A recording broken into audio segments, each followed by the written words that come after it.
মাননীয় সংসদ নেতা ও মাননীয় প্রধানমন্ত্রীকে বক্তব্য রাখার জন্য আহ্বান জানাচ্ছি। ধন্যবাদ। মাননীয় স্পিকার, আপনাকে ধন্যবাদ। মাননীয় বিরোধী দলীয় নেতা যে প্রস্তাবটি উপস্থাপন করেছেন মাত্র মরহুম শেখ হামাদ বিন খলিফা আল থানির জন্য, আপনারা মাননীয় স্পিকার, আপনার মাধ্যমে সকল সংসদ সদস্যকে আমি অবহিত করছি, যদিও সকলেই জানেন যে তার প্রতি সম্মান দেখিয়ে, কাতারের জনগণের প্রতি সম্মান দেখিয়ে, কারণ কাতার এমন একটি দেশ যারা আমাদের উন্নয়ন কর্মকাণ্ডে, দেশের অগ্রযাত্রায় আমাদেরকে বিভিন্নভাবে সহযোগিতা করেছে বা করছে এখনো। শুধু তাই নয়, লক্ষ লক্ষ বাংলাদেশিকে কর্মসংস্থানের ব্যবস্থা করে দিয়ে কাতার বাংলাদেশের উন্নয়ন, অর্থনৈতিক উন্নয়ন যাত্রাতেও অংশীদার তারা। শুধু তাই নয়, এর ভিতরে যখন মধ্যপ্রাচ্যে হরমুজ প্রণালী নিয়ে একটি পরিস্থিতি তৈরি হয়েছিল এবং কাতার নিজেও বিভিন্নভাবে আক্রান্ত হওয়ার পরেও আমাদের লক্ষ লক্ষ প্রবাসীকে তারা নিজেদের নাগরিকদের মতন তারা তাদের টেক কেয়ার করেছে, তাদের নিরাপত্তা তারা নিশ্চিত করেছে।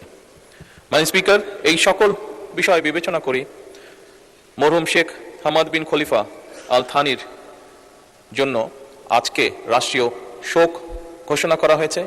একই সাথে আমাদের জাতীয় পতাকাকে হাফ মাস্ট করা হয়েছে আজকে। এরই ভিতরে যেটি প্রস্তাবনা সম্মানিত বিরোধী দলীয় নেতা উপস্থাপন করেছেন, আমি এরই ভিতরে গতকালকেই ঢাকা সিটি কর্পোরেশনে একটি উপযুক্ত সড়ক নির্ধারণ করে সেটিকে মরহুমের নামে নামকরণের জন্য আমি এলজিআরডি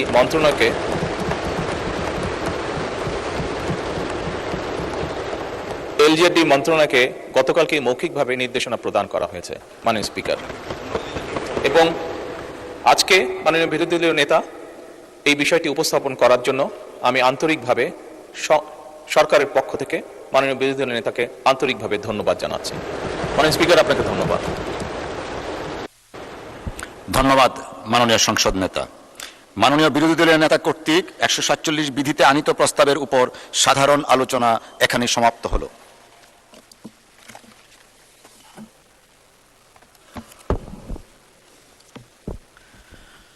মাননীয় সদস্যবৃন্দ, চলতি অধিবেশন সমাপ্তি সম্পর্কে আমি মহামান্য রাষ্ট্রপতির আদেশ পেয়েছি।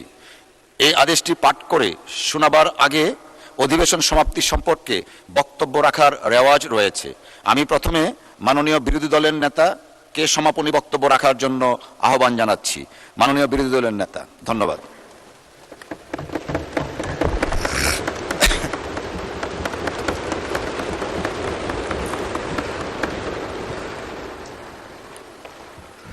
মাননীয় স্পিকার, আপনাকে ধন্যবাদ। আলহামদুলিল্লাহ রাব্বিল আলামিন ওয়াসসালাতু ওয়াসসালামু আলা রাসূলিহিল কারীম ওয়া আলা আলিহি ওয়া সাহবিহি ওয়া আহলি বাইতি আজমাইন। আমি অতীতের মতোই গভীর শ্রদ্ধায় আমাদের দূর এবং সম্প্রতি ইতিহাসের সকল শহীদ, সকল যোদ্ধা এবং সকল আহত ও পঙ্গু ভাই বোনদেরকে স্মরণ করছি। যারা চলে গেছেন, মহান রবের দরবারে তাদের শাহাদত কামনা করছি। যারা বেঁচে আছেন তাদের সুস্থ ও দীর্ঘ জীবন কামনা করছি। আজকে যেহেতু মাগরিবের আগেই অধিবেশনটি শেষ হওয়ার আশা ব্যক্ত করা হয়েছে, এই জন্যে আমি আমার কথাগুলো সংক্ষেপেই শেষ করার চেষ্টা করব ইনশাআল্লাহ। প্রথমেই মাননীয় প্রধানমন্ত্রীকে ধন্যবাদ জ্ঞাপন করছি। এইমাত্র উত্থাপিত একটি প্রস্তাবে তিনি যেভাবে নিজের অভিপ্রায় ব্যক্ত করেছেন এবং আমার প্রস্তাবের জন্য আমাকে অভিনন্দিত করেছেন, আমি ধন্যবাদের সাথে তার কৃতজ্ঞতাও জ্ঞাপন করছি। এই মহান জাতীয় সংসদ একটি ব্যতিক্রমী সংসদ। আমরা সবসময় বলে আসছি এটি মজলুমের মিলন মেলা। এই সংসদটা যত সুন্দর হয়ে চলবে, বাংলাদেশের মানুষের অন্তর থেকে তত হতাশা দূর হবে, আস্থা বৃদ্ধি পাবে এবং দেশ গড়ার কাজে সকলে এগিয়ে আসার অনুপ্রেরণা পাবে। আমি এই মহান সংসদের অভিভাবক হিসাবে মাননীয় স্পিকারের প্রতি বিনয়ী অনুরোধ করব যে আপনার অভিভাবকত্বের জায়গাটা আপনি সুদৃঢ় করুন। আমাকে ক্ষমা করবেন, আমি আপনাকে দুর্বল দেখতে পাচ্ছি। আমি চাই আপনি বলিষ্ঠ কমান্ডার হয়ে, অভিভাবক হয়ে এই সংসদ চালাবেন। নীতি বিধির জায়গাগুলো যতদূর সম্ভব পরিপালনে আপনার চেষ্টাকে আপনি ম্যাক্সিমাইজ করবেন। এইমাত্র অতি গুরুত্বপূর্ণ একটি বিল পাশ হলো। এই বিলটা তো দেশের স্বার্থে, সকলের প্রয়োজন, দেশের উন্নয়নের জন্য প্রয়োজন, বেকারত্ব দূর করার জন্য প্রয়োজন, কর্মসংস্থান সৃষ্টির জন্য প্রয়োজন, অর্থনীতির চাকাকে সচল করার জন্য প্রয়োজন। সেই বিলটা মনের মতো করে আমরা অংশগ্রহণ করতে পারলাম না বলে আমাদের আক্ষেপ থেকে গেল। আমরা তো চাই যে এইগুলাতে আমরা মনের মতো করে অংশগ্রহণ করি। আমার অনুরোধ থাকবে ভবিষ্যতে এই লেখুনাগুলা না রেখে আমাদেরকে আমাদের দায়িত্ব পালনের সুযোগ দেবেন। যদি আমরা দায়িত্ব পালনের এই সুযোগ না পাই তাহলে আসলে এখানে বসা এটা অর্থহীন, আমাদের সময়ের অপচয়, এবং আমরা যে সময়টুকু কথা বলবো জনগণের অর্থের অপচয়। আমি এই বিষয়ে আপনার দৃষ্টি আকর্ষণ করেই আমার মূল বক্তব্যে যাচ্ছি। প্রথমেই সম্প্রতি বন্যায় ভূমিধস এবং পানিতে ডুবে যাদের মৃত্যু হয়েছে, আমার জানা মতো এই সংখ্যাটি 35। আমি তাদের প্রতি, তাদের পরিবারের প্রতি শোক এবং সমবেদনা জ্ঞাপন করছি এবং মরহুমাদের আত্মার মাগফিরাত কামনা করছি। এবারকার বন্যায় 4টি বিভাগ ক্ষতিগ্রস্ত হলেও সবচেয়ে ক্ষতিগ্রস্ত বিভাগের নাম হচ্ছে চট্টগ্রাম, এবং মানুষ যা মারা গিয়েছে ওখানে ওই একটা বিভাগেই সব। এই বিষয়ে সরকার ইতিমধ্যে গুরুত্ব দিয়েছেন, আরও গুরুত্ব দেওয়ার জন্য আমরা আহ্বান জানাই। বিশেষ করে যারা নিহত তাদের পরিবারকে বিশেষ কোনো সহযোগিতা আর্থিকভাবে দেওয়া যায় কিনা এ বিষয়টা কনসিডারেশনের জন্য মাননীয় প্রধানমন্ত্রী এবং অর্থমন্ত্রীকে আমি অনুরোধ করব। অর্থমন্ত্রী যদিও সারা বাংলাদেশে, কিন্তু তিনি তো চট্টগ্রামের সন্তান, তার একটা বিশেষ দায়িত্ব বর্তায় এটার দিকে তিনি নজর দিবেন, এটা আমি আশা রাখি। এর পাশাপাশি রাজধানী শহর ঢাকা, এটি আমাদের জন্য বেদনার এবং লজ্জার। একটু বৃষ্টি হলেই বাসতে থাকে, ড্রেনের ময়লা পানিগুলো উপচে পড়ে, জনস্বাস্থ্য হুমকিতে পড়ে, আমাদের সন্তান সন্ততিরা বিশেষভাবে কষ্টে পড়ে, বৃদ্ধ রুগ্ন মানুষগুলোর জন্য নতুন সমস্যা দেখা দেয়। অনেক ক্ষেত্রে এই ময়লা পানি আবার আমাদের পানীয় পানির লাইনের সাথে কোনোভাবে কানেক্টেড হয়ে যায় এবং সেটাও পলিউটেড হয়। এইসব মিলাইয়া আমরা একটা দীর্ঘস্থায়ী সমস্যার মধ্যে পড়ে গেছি। আমি আমাদের সরকারকে অনুরোধ করব যে এই বিষয়ে আমাদের একটা কোঅর্ডিনেটেড এবং ওয়েল থট একটা প্ল্যান আমাদের নেওয়া দরকার। আমার আসনকে আমি মনে করতেছি সবচেয়ে ক্ষতিগ্রস্ত, এটা হতেও পারে, নাও হতে পারে। আমি আমার আসনটির যে দৃশ্য দেখেছি, একদিন আমি গিয়েছি জনগণকে দেখতে, দ্বিতীয় দিন আমি যাইনি লজ্জায়। জবাব কি দেব? মানুষের কাছে তো কোনো জবাব নেই। তবে হ্যাঁ, এটা এই পার্লামেন্টের সৃষ্ট নয়, এই সরকারেরও সৃষ্ট নয়, এটা অতীতের সমস্ত জঞ্জাল এবং ঝামেলা জমে আজকে এই অবস্থায় আমরা গিয়ে উন্নয়নের জন্য বছর বছর বরাদ্দ হয়েছে বাজেটে, কিন্তু সেই উন্নয়ন অধরা রয়ে গেছে। উন্নয়ন হয়েছে কিছু ব্যক্তির, কিছু গোষ্ঠীর। আমরা এখন একটু জনগণের উন্নয়নটা দেখতে চাই, জনগণের সমস্যার সমাধানটা হোক সেটা আমরা দেখতে চাই। রাজধানী শহর হচ্ছে দেশের ফেস। বিদেশ থেকে যারা কনসিডার করে সিলেটের, রাজশাহীর, ময়মনসিংহের ওয়েদারকে মনে এটা বিবেচনায় নেয় না, বিবেচনায় নেয় ঢাকা শহরের ওয়েদারটাকে। এই ফেস দিয়েই দেশটাকে চেনা হয়, যেমন ফেস দিয়ে একটা মানুষকে চেনা হয়।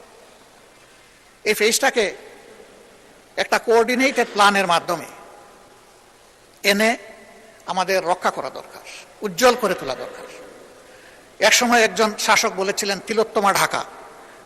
তিনি হয়তো চেষ্টা করেছেন, কিন্তু তিলোত্তমা হয়নি, বরঞ্চ এই ঢাকা দিনের পর দিন মলিন হয়ে যাচ্ছে। এই মলিনতার হাত থেকে রাজধানীকে বের করে আনতে হবে মাননীয় স্পিকার। এর জন্য প্রয়োজন হয় বাজেটে বিশেষ বরাদ্দ রাখা উচিত। সেই বিশেষ বরাদ্দ রেখে রাজধানী শহরটাকে অন্তত প্রোটোটাইপ হিসাবে আগে আমরা একটু ভালো করে তুলি, এরপরে আস্তে আস্তে আমরা অন্যদিকে যেতে পারবো। আমরা চাইলেই একদিনে সব পারবো না, কিন্তু বিদেশি মেহমান বলেন, আমাদের বন্ধু রাষ্ট্রের বিভিন্ন কর্ণধার বলেন, আসে তো ঢাকায়। এটা দেখা মাত্র তাদের একটা স্টাডি আমাদের সম্পর্কে হবে, তারা সেভাবেই আমাদের সাথে ডিল করবে। এখান থেকে শুরু হোক, ডিলটা এখান থেকে মারা হোক, সারা বাংলায় ঢেউ উঠবে ইনশাল্লাহ। এই জন্য আমি বিষয়ে এতটুকু রেখেই আগাচ্ছি। শিক্ষা জাতির মেরুদণ্ড।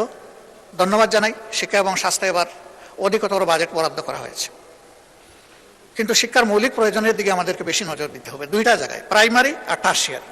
মাঝখানটা অটোমেটিক্যালি প্রাইমারির ঢাকায় চলবে। প্রাইমারিতে যে শিক্ষাটা পায় শিক্ষার্থীরা, এটাই সারা জিন্দগি তাদের স্পিরিচুয়াল পাওয়ার তাদেরকে সাপ্লাই দেয়। এই জায়গাটায় আমাদের টেকনিক্যাল এডুকেশনের পাশাপাশি, কর্ম উপযোগী এডুকেশনের পাশাপাশি নৈতিক শিক্ষাটাকে, ধর্মীয় শিক্ষাটাকে সার্ট করা হোক। এটা শুধু ইসলাম ধর্মের শিক্ষা না, এদেশে যতগুলা ধর্মাবলম্বী মানুষ আছে তাদের সকলের সন্তানকে স্বীয় ধর্মে তাদেরকে অভ্যস্ত করে তোলা হোক, পরিচিত করে তোলা হোক। ধর্ম মানুষকে শালীনতা শেখায়, ধর্ম মানুষকে দেশপ্রেম শেখায়, ধর্ম মানুষকে সৎ হতে শেখায়। এই শিক্ষাগুলোর জন্য এই লেভেলগুলোর প্রতি বিশেষ গুরুত্ব দিয়ে, যেহেতু 90% মানুষ এখানে মুসলমান এবং সব স্কুল কলেজের একই চিত্র হবে, আগে এই বিষয়টা দেখে পাশাপাশি অন্যদের বিষয়টাও দেখা হোক। এখানে ধর্মীয় শিক্ষক প্রাইমারি থেকেই ডেজিগনেটেড ওয়েতে স্পেশালি নিয়োগ দেওয়া হোক। স্বতন্ত্র ইবতেদায়ী মাদ্রাসা, এরাও শিক্ষায় কন্ট্রিবিউশন করে, কিন্তু তারা বড় অবহেলিত। তাদের বিষয়টাও বিবেচনায় নেওয়ার জন্য আরেকবার আমি এখানে অনুরোধ করছি। এর আগেও বলেছি, ফ্যাসিস্ট আমলে রাজনৈতিক আনুকূল্য দিতে গিয়ে অনেক যোগ্য প্রতিষ্ঠানকে এমপিভুক্ত করা হয়নি, আবার অনেক অযোগ্য প্রতিষ্ঠানকে এমপিভুক্ত করা হয়েছে। দেখা গেছে পরবর্তী পর্যায়ে ওই সমস্ত কিছু কিছু প্রতিষ্ঠান থেকে একজন ছাত্র পাবলিক এক্সামে পাশ করতে পারেনি, তারা আছে এমপিভুক্ত হয়ে। আবার কৃতিত্বের সাথে একটা প্রতিষ্ঠান ভালো করে যাচ্ছে, তাদেরকে ডিপ্রাইভ করা হয়েছে। এখন যেন রাজনৈতিক বিবেচনায় এই যন্ত্রণাটা আর না করা হয়, জাতির উপর থেকে যেন এটা তুলে নেওয়া হয়। যথাযথ যাচাই বাছাইয়ের মাধ্যমে যারা এটার উপযুক্ত তাদেরকে এটা দেওয়া হোক, যত দ্রুত সম্ভব এই পদক্ষেপটা নেওয়া হোক। মাননীয় স্পিকার, আমরা এই সংসদে এসেছি জনগণের ম্যান্ডেট নিয়ে। সরকারি দলে বেশিরভাগ লোক, এই জন্যই তো সরকারি দল। বিরোধী দলের সংখ্যাটা কম, তাই বলেই তো আমরা বিরোধী দল, কিন্তু সবাই জনগণের নির্বাচিত প্রতিনিধি। দুটা জিনিস এখানে আমরা গভীর উদ্বেগ, বিস্ময় এবং কষ্টের সাথে লক্ষ্য করছি। নাম্বার ওয়ান, ইতিমধ্যেই সরকারের গৃহীত বিভিন্ন আর্থিক পদক্ষেপের মধ্যে আমরা যারা বিরোধী দলীয় সদস্য, আমাদের প্রতি ইনসাফ করা হয়নি। 2 ঈদ ছাড়াও বিভিন্ন সময় আমরা বিভিন্নভাবে জানতে পারি, সঠিক মাধ্যমে আমরা জানতে পারি না, শেষ মুহূর্তে গিয়ে তাড়াহুড়া করে আমাদেরকে কিছু দেওয়া হয়। আমাদের অনুরোধ, এই ফেসগুলা যদি অপছন্দ হয় তবুও জনগণের জন্য আপনারা জনগণের অংশটা দিয়ে দেন। আমাদের কারণে আমাদের আসনগুলোতে জনগণ যেন বঞ্চিত না হয়। কারণ বিএনপি তার 31 দফা এবং তার নির্বাচনী ইশতেহারে সুষম উন্নয়নের কথা বলেছে। আমরা সেই সুষম বন্টনটা চাচ্ছি, এর বেশি কিছু চাই না। ইতিমধ্যে সরকারি দলের যারা সংরক্ষিত আসনের সম্মানিত সদস্যবৃন্দ আছেন তাদেরকেও অ্যালটমেন্ট দেওয়া হয়েছে, ফান্ড অ্যালোকেশন করা হয়েছে, কিন্তু আমার জানা মতো বিরোধী দলের কাউকে এটা করা হয়নি। এটা ন্যায্য হবে না, এটা অন্যায্যতা। আমি এই ব্যাপারে মাননীয় প্রধানমন্ত্রীর দৃষ্টি আকর্ষণ করেছি ব্যক্তিগত পর্যায়ে। আমি আশা করব তিনি অ্যাটেনশন দেবেন। তাদেরকে চাইতে হবে কেন?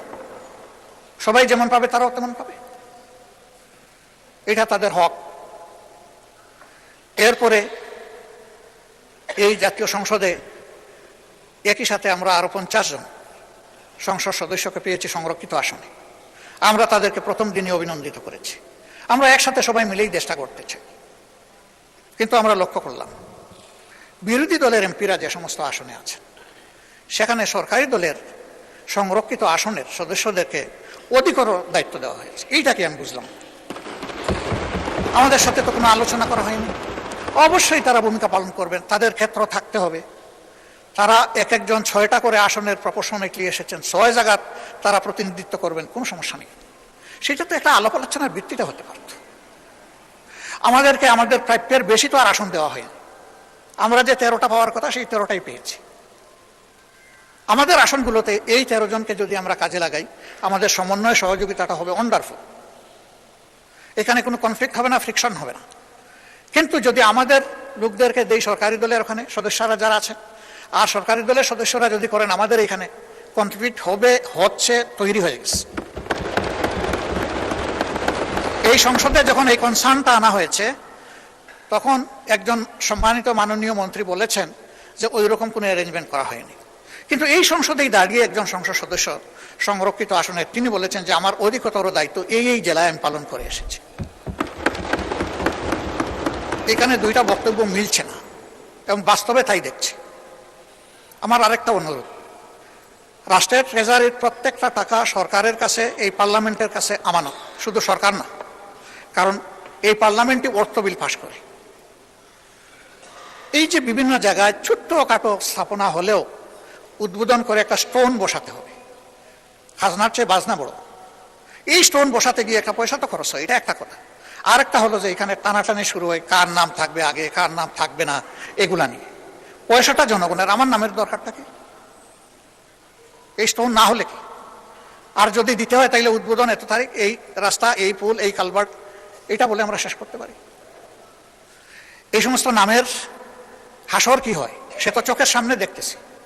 বড় প্লেট হোক আর ছোট প্লেট হোক, সরকার বদলের সাথে সাথে আমাদের ব্যাড কালচারের কারণে একদিকে নামের বন্যা, আরেকদিকে ভাঙচুরের বন্যা।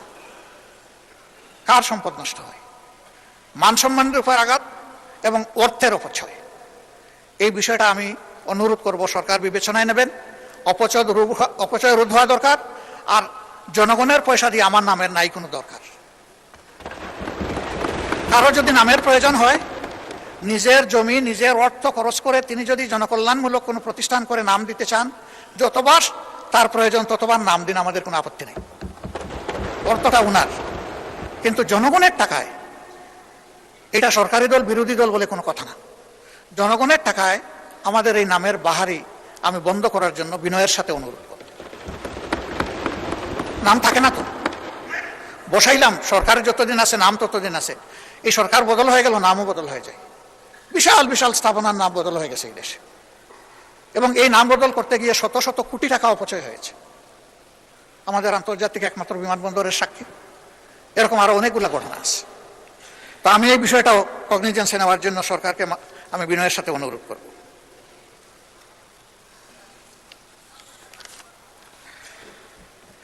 মাননীয় স্পিকার, আমরা এই সংসদে প্রথম দিন অনুরোধ করেছিলাম যে অতীতের খারাপ সংস্কৃতি থেকে আমরা বের হয়ে আসব। এখানে আমরা অবশ্যই সমালোচনা করব, কিন্তু এটা হবে সংসদের ব্যাকরণকে অনুসরণ করে, এটাকে লঙ্ঘন করে না। আলহামদুলিল্লাহ, আমি প্লিজড, আমি পার্শিয়ালি কনভিন্সড, যথেষ্ট উন্নতি হয়েছে। কিন্তু কিছু কিছু ভাইরাস এখনো আমাদের মাঝে ক্রিয়াশীল আছে, এটাও দূর হয়ে যাক, দোয়া করি।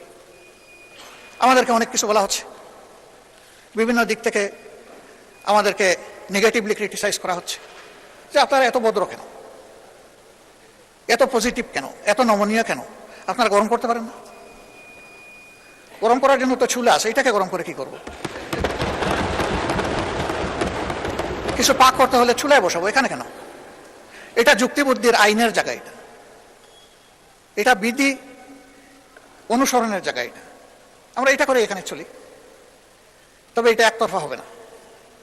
এক ভদ্রলোককে জিজ্ঞেস করা হলো বিয়ে শাদী করবো না, বলে যে 50% কনফার্ম। বলে এটা কি বুঝলাম না, বলে যে পাত্রী আমার দারুণ চয়েস হয়েছে। তো প্রস্তাব দিয়েছে, কয় জি না। তো প্রস্তাব দিলা না, তো 50% কনফার্ম হলো কেন? বলে যে আমি তো পছন্দ করেছি। এখন ওইদিকে প্রস্তাব যাওয়ার পরে যদি ওরা বলে নো, তাহলে 100% নো। স্বাভাবিকভাবেই একতরফের সদিচ্ছায় কিছু হবে না, এখানে সকলের সদিচ্ছা থাকতে হবে। এই সদিচ্ছার ক্ষেত্রটা তৈরি করা আমাদের সকলের পবিত্র নৈতিক দায়িত্ব। আসুন না, আমি আবারও বলি যে একটা পার্লামেন্ট এমন করি যে পার্লামেন্টে যুক্তি থাকবে, একে অন্যের সমালোচনা থাকবে, কিন্তু এটার মধ্যে আমরা যেন সীমা লঙ্ঘন না করি। কাউকে পেইন দেওয়া, খুঁটা দেওয়া, অবভিয়াসলি আপনি যখন একজনকে পেইন দিবেন, অন্তত সমপরিমাণ পেইন সহ্য করার জন্য আপনাকেও প্রস্তুত থাকতে হবে। এটা তো কোনো ভালো জিনিস হবে না। আমরা এই কালচারটা ত্যাগ করে এখান থেকে বের হয়ে আসা উচিত। মাননীয় স্পিকার, বাংলাদেশে যেদিকে যাবেন সেদিকেই আপনি সমস্যার কথা শুনবেন। সমস্যার কোনো অন্ত নাই। আমাদের সড়কগুলা পড়ে আছে অনেক দিন ধরে, কাজ চলছে, শেষ হবে কখন কেউ জানে না। তারা আশায় বুক বেঁধে আছে যে একসময় শেষ হবে, কিন্তু শেষ হওয়ার আগেই দেখা যাবে আরেক জায়গায় ভেঙে গেছে।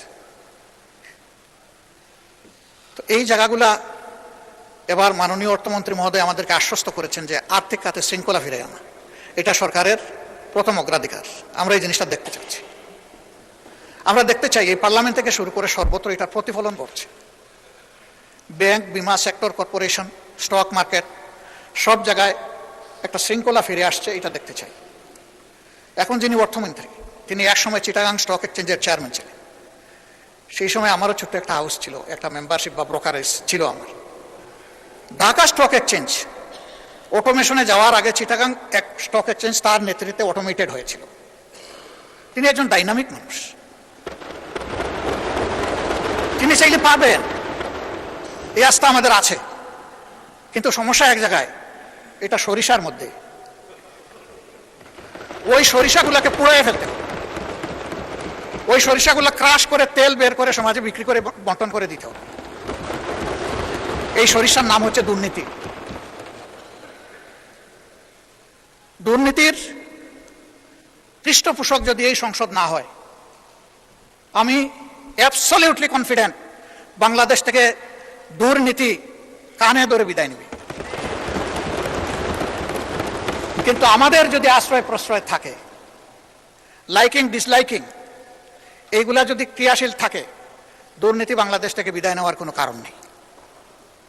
কেউ দায় দেন আমলাদেরকে, কেউ দায় দেন ব্যবসায়ীদেরকে, কেউ দায় দেন রাজনীতিবিদদেরকে। আমি বলি যে দায় আমাদের সবার, কারো একার নয়। একা কোনো সেক্টরকে আলাদাভাবে দুর্নীতিমুক্ত করা অসম্ভব। এর একটা সমন্বিত উদ্যোগ লাগবে, একটা জায়গা লাগবে। মাননীয় প্রধানমন্ত্রী বলেছেন দুর্নীতি থেকে টুটি চেপে ধরবেন। আমরা আপাতত চাচ্ছি দুর্নীতির হাত চেপে ধরেন এবং হাতের মধ্যে কড়া লাগাই দেন, হ্যান্ডকাপ পরাই দেন, দিয়ে বলেন যে আর বাড়াবাড়ি করলে পায়েও তোমাকে ক্রস বেড়ি লাগাই দেবো। এরপরে যদি আর বাড়াবাড়ি করো তাইলে ঠিকই মুখে তালা দিয়ে দেবো, তখন টুটি চেপে ধরা হবে ইনশাল্লাহ। এই ক্ষেত্রে যদি এই দুর্নীতির সাথে আমি কিংবা এখানকার কেউ জড়িত থাকে, কাউকেই ছাড় দেওয়া উচিত নয়। আমি পার্টিকুলারলি কাউকে এটার দ্বারা মিন করছি না, আমি এটার কালেকটিভ রেসপন্সিবিলিটি আছে বলে আমি মনে করি। দুর্গন্ধযুক্ত বাতাস বইছে আর আমি ফিনফিনা গাড়ির ভিতরে বসে আছি, কিছু হলেও ওই ছিদ্রপথে এসে আমার নাকেও ঢুকবে সেই দুর্গন্ধ, এটাই স্বাভাবিক। এই জন্য আমরা কেউ নিজেকে ফিরিস্তা দাবি করতে পারি না। আমরা ভুলের ঊর্ধ্বে, আমরা সব অপরাধের ঊর্ধ্বে, এ দাবি জীবনে আমি করব না এবং আমি মনে করি কারোই করা উচিত না। কিন্তু নিজের ভুলটাকে বোঝা হচ্ছে সবচেয়ে বড় যোগ্যতা। এটা আমার ভুল, এটা বুঝে যারা প্লে করবেন আলহামদুলিল্লাহ তারা ভালো করবেন। যারা এটা বুঝতে ব্যর্থ হবেন তারা সমাজের জন্য ভালো কিছু করতে পারবেন না। মাননীয় স্পিকার, কথা বলতে গেলে অনেক কথা আছে, এর কোনো শেষ নাই। জুলাই সংক্রান্ত যে কথাগুলো আমরা গতকাল বলেছি, আজকে একটাও আমি আর রিপিট করতে চাই না। এই সংসদ শুনেছে, আবার শোনার দরকার নেই। আমাদের প্রত্যাশা, আমরা সরকারি দল থেকেও বলছি জুলাই আমাদের, বিরোধী দল থেকেও বলছি জুলাই আমাদের। তাহলে এই জুলাইটা যেন সত্যিকারই আমাদের হয়, সেটা আমরা দেখতে চাই। ধন্যবাদ জানাই মাননীয় প্রধানমন্ত্রী, তার নেতৃত্বে ইতিমধ্যেই সিদ্ধান্ত নিয়েছেন জুলাই স্মৃতি জাদুঘর 5 আগস্ট খুলে দেবেন। এটি আপামর জনগণের একটা আকাঙ্ক্ষার জায়গা ছিল। আর জুলাই স্মৃতি ফাউন্ডেশনের ব্যাপারে আশ্বাস শুনেছি, এটার জন্য অগ্রিম ধন্যবাদ জানাই রাখলাম। আমি অনুরোধ করব জুলাইকে ইতিহাসের পাতায় তুলে ধরার জন্য, এবং এই কাজটা সরকারকে করতে হবে। মাননীয় মন্ত্রী আছেন, তিনি এটাতে গুরুত্ব দিবেন। জুলাই অধিদপ্তর যেটা করেছেন তার আওতায় শহীদদের প্রোফাইল, তার আওতায় আহত পঙ্গু যারা আছে তাদেরকে তুলে আনার এই বিষয়টা ইতিহাসের অংশ হিসেবে সংরক্ষণের তিনি কার্যকরী উদ্যোগ নেবেন, এটা আমি আশা করি। মাননীয় স্পিকার, যেহেতু ছুটির জন্য সবাই মুখিয়ে আছে আর সারা বাংলাদেশ এখন কম বেশি বন্যায় ক্ষতিগ্রস্ত, এই জন্য আমি আমার কথা আজকে আর বাড়ালাম না। কথা আর অনেক বলা যাবে, আল্লাহ তৌফিক দিলে। শুধু আমাদের গরিব সহকর্মীদের ব্যাপারে একটা কথা বলতে চাই। আমার এখন লজ্জা হচ্ছে এখানে বলতে হচ্ছে এটা।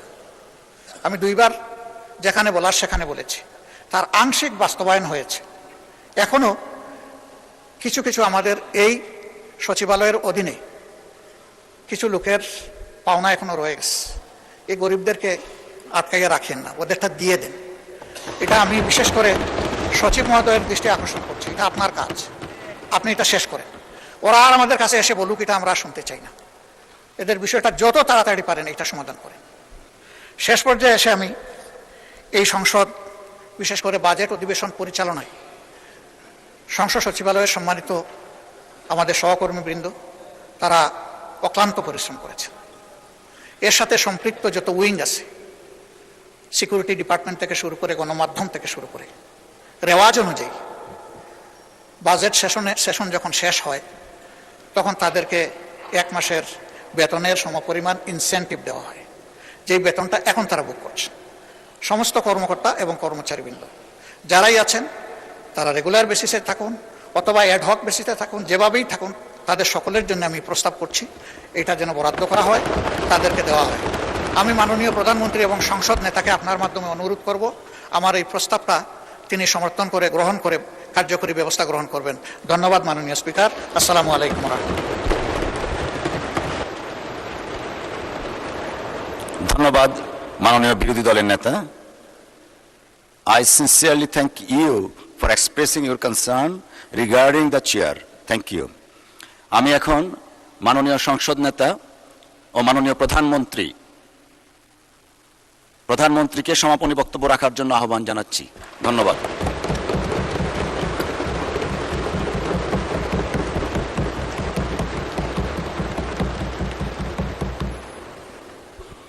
বিসমিল্লাহির রহমানির রহিম। মাননীয় স্পিকার, আপনাকে আন্তরিক ধন্যবাদ।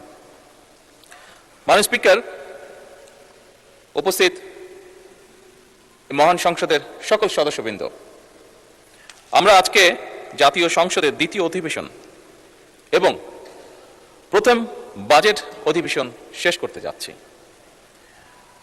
অবশ্যই আমি মনে করি, একজন রাজনৈতিক কর্মী হিসাবে আমি মনে করি, একজন সংসদ সদস্য হিসাবে মাননীয় স্পিকার আমি মনে করি, আজকে এই মুহূর্তে আমাদের এই মুহূর্তটি একটি ঐতিহাসিক মুহূর্ত। কারণ ফ্যাসিবাদ মুক্ত বাংলাদেশের মানুষের দ্বারা নির্বাচিত জাতীয় সংসদ বহু বছর পরে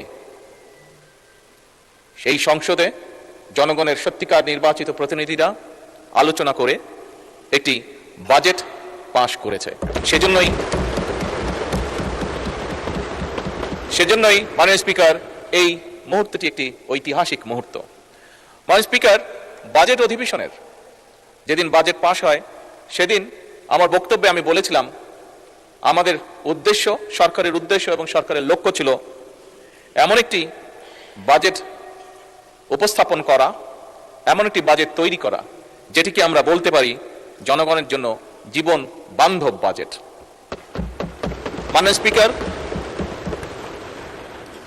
অতীতে আমরা দেখেছি অধিকাংশ সময়, সব সময় না হলে অধিকাংশ সময়, বাজেট উপস্থাপনের পরেই বিভিন্ন রাজনৈতিক দল, বিভিন্ন সমাজের বিভিন্ন শ্রেণী পেশার মানুষ কিভাবে তাদের রিয়াকশনগুলো জানিয়েছিল। বাট এই বছর আমরা বাজেট উপস্থাপনের পরে বাজেট নিয়ে যে সকল সংগঠন বিভিন্ন সময় চুলচেরা বিশ্লেষণ করে থাকে, আলহামদুলিল্লাহ, আল্লাহর রহমতে তারাও বলেছে যে এই বাজেটটি অনেকটাই জনবান্ধব। এই বাজেটকে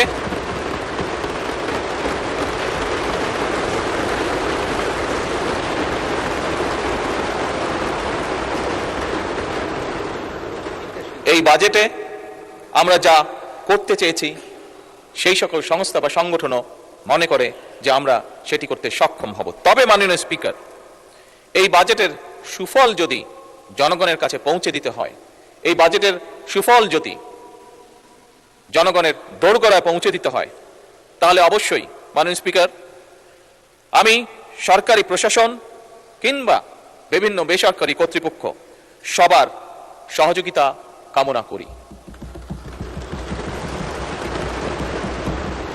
মাননীয় স্পিকার, আমি এই সংসদের সকল সংসদ সদস্য এবং দেশের গণতান্ত্রিককামী জনগণকে আন্তরিকভাবে ধন্যবাদ জানাতে চাই। কারণ জনগণের কাঙ্ক্ষিত এই সংসদ, প্রত্যেক সংসদ সদস্যের প্রচেষ্টায় জনগণের সংসদ হয়ে উঠেছে। আজও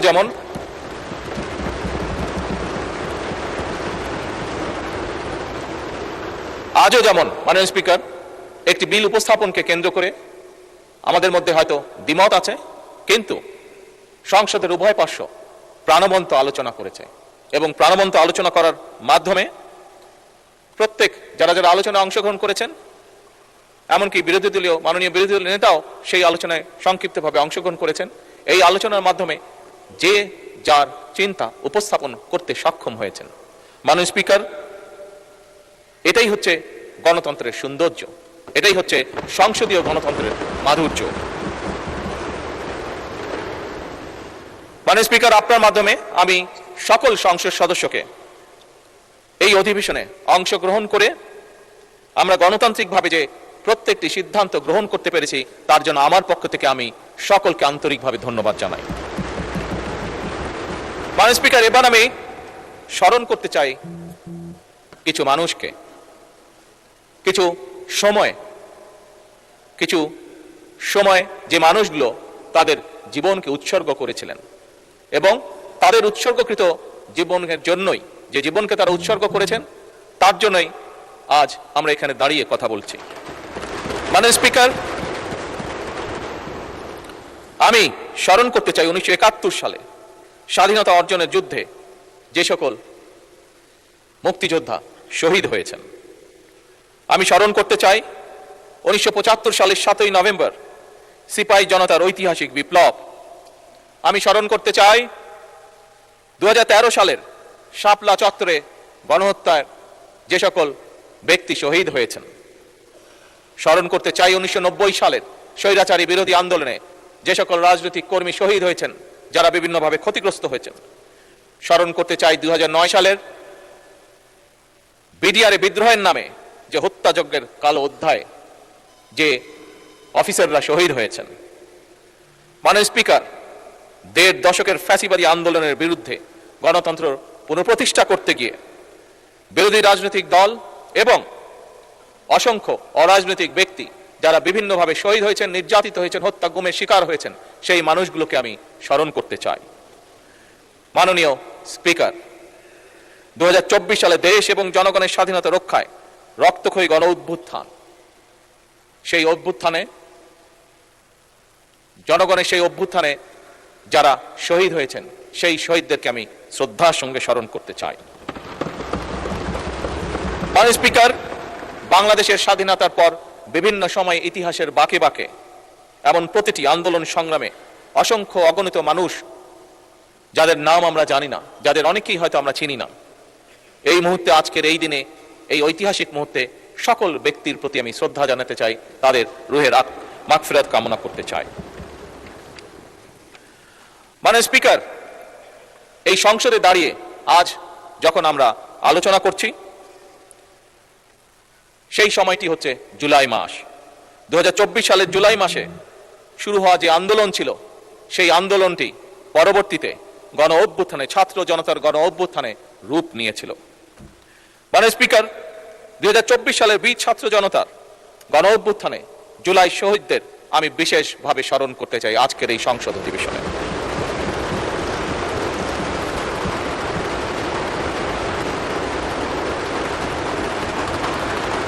মাননীয় স্পিকার, আজও আমরা উভয় পক্ষ আলোচনা প্রসঙ্গে আমরা উল্লেখ করেছি যে দেশ স্বাধীনে যারা জীবনকে উৎসর্গ করেছেন, যারা আহত হয়েছেন, সেই সকল মুক্তিযোদ্ধাদের যেমন আমরা এখনো ঋণ শোধ করছি, সেভাবে একইভাবে আমরা বিগত 17 বছর ধরে যে সকল রাজনৈতিক কর্মী বিভিন্ন দলের তারা যেভাবে নিজেদেরকে উৎসর্গ করেছেন, ক্ষতিগ্রস্ত হয়েছেন, ঠিক একইভাবে জুলাই যোদ্ধা যারা নিজেদেরকে উৎসর্গ করেন, যারা ক্ষতিগ্রস্ত হয়েছেন, আমরা সরকারের পক্ষ থেকে, শুধু সরকার নয় আমি বলবো এক্ষেত্রে বিরোধী দলেও একসাথে, বিরোধী দল এবং সরকার একই সাথে উভয় পক্ষ আমরা সিদ্ধান্ত গ্রহণ করেছি এই সকল মানুষের পাশে রাষ্ট্রীয় অর্থনৈতিক অবস্থা বিবেচনা করে আমরা তাদের পাশে দাঁড়াবো। মাননীয় স্পিকার,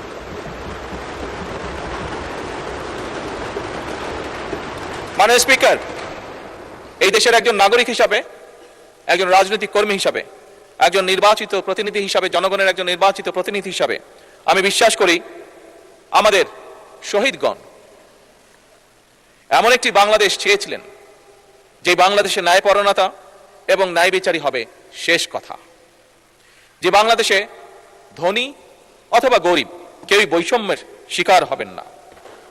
এবং দৃঢ়ভাবে আমরা প্রত্যেকে বিশ্বাস করি সেই বাংলাদেশ, যে বাংলাদেশে চরমপন্থা কিংবা উগ্রবাদের কোন রকম ঠাঁই হবে না মাননীয় স্পিকার, যে বাংলাদেশে মুক্তিযুদ্ধের চেতনার নামে কেউ মানুষের গণতান্ত্রিক অধিকার হরণ করবে না মাননীয় স্পিকার। মাননীয় স্পিকার, যে বিষয়গুলো আপনার সামনে উল্লেখ করলাম, আমি মনে করি এই বিষয়গুলোকেই অ্যাড্রেস করা, সঠিকভাবে অ্যাড্রেস করাই আমাদের সবার কর্তব্য। আমাদের শহীদদের প্রত্যাশিত বাংলাদেশ প্রতিষ্ঠা যদি আমরা করতে চাই, তাদের রক্তের ঋণ যদি আমরা শোধ করতে চাই, তাহলে অবশ্যই আমাদেরকে এই বিষয়গুলোকে অ্যাড্রেস করার মাধ্যমেই আমরা তাদের সেই ঋণ পরিশোধ করতে সক্ষম হব হয়তো। মাননীয় স্পিকার, বর্তমান সরকার বাংলাদেশের জনগণ দ্বারা নির্বাচিত একটি সরকার। অবশ্যই এই সরকারের লক্ষ্য একটি, জনগণ, জনগণ এবং বাংলাদেশের জনগণ। এবং সে কারণে মাননীয় স্পিকার, বর্তমান সরকার চায় বাংলাদেশকে একটি কল্যাণ রাষ্ট্রে পরিণত করার জন্য, যেখানে সমাজের প্রতিটি শ্রেণী, প্রতিটি মানুষ, পেশার মানুষ রাষ্ট্রীয় সেবা কমপক্ষে পাবেন।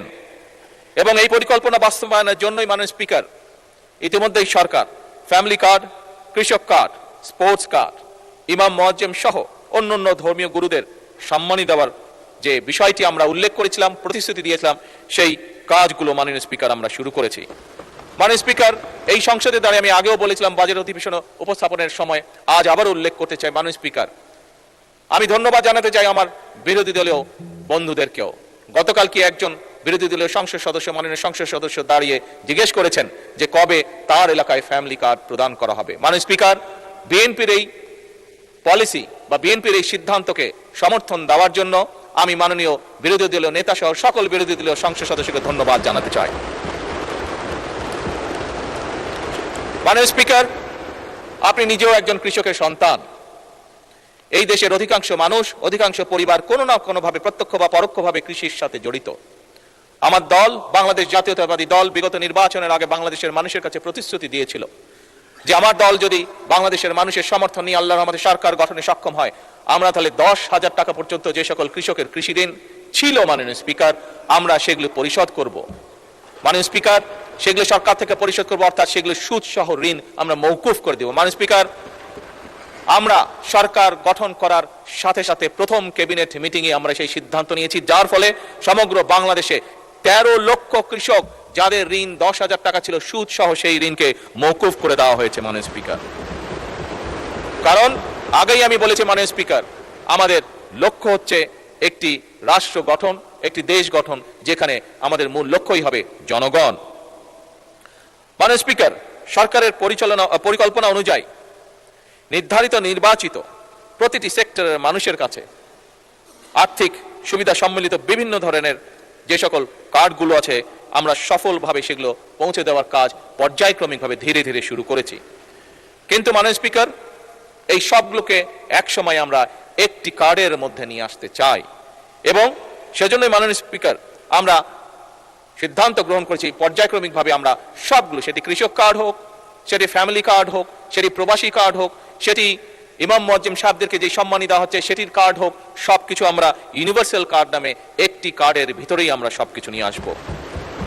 মাননীয় স্পিকার, আগেও বলেছি, আবারও বলছি, একজন নাগরিক হিসাবে, একজন রাজনীতিবিদ, রাজনৈতিক কর্মী হিসাবে, একজন জনগণের নির্বাচিত প্রতিনিধি হিসাবে আমি বিশ্বাস করি রাষ্ট্র যদি নাগরিকদের দায় মেটাতে ব্যর্থ হয়, তাহলে জনগণ এবং রাষ্ট্র উভয়ই দুর্বল হয়ে পড়বে।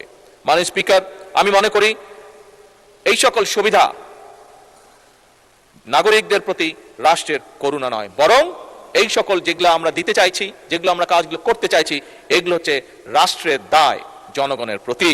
মাননীয় স্পিকার, ভবিষ্যতে যদি আমরা স্বৈরাচারকে তাবেদার রুখতে চাই, স্বৈরাচার তাবেদারকে রুখতে চাই, তাহলে অবশ্যই রাষ্ট্র এবং জনগণকে রাজনৈতিক এবং অর্থনৈতিকভাবে শক্তিশালী করতে হবে। মাননীয় স্পিকার, বর্তমান সরকার শুধু যে বিভিন্ন শ্রেণী পেশার মানুষকে সহযোগিতা করার জন্য বিভিন্ন রকম কার্ড যে প্রদান করবে তা নয়।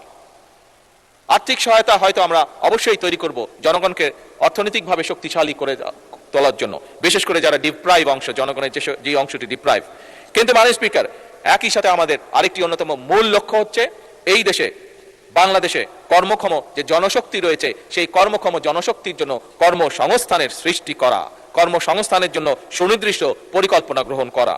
মাননীয় স্পিকার, সেজন্যই বিভিন্ন সেক্টরে আমরা ভাগ করে করে পরিকল্পনা গ্রহণ করেছি, যার ফলে আমরা প্রত্যাশা করি, আমরা আশা করি ইনশাআল্লাহ আমরা লক্ষ্য নয় কোটি মানুষের কর্মসংস্থান সৃষ্টিতে আমরা সক্ষম হব পর্যায়ক্রমিকভাবে। মাননীয়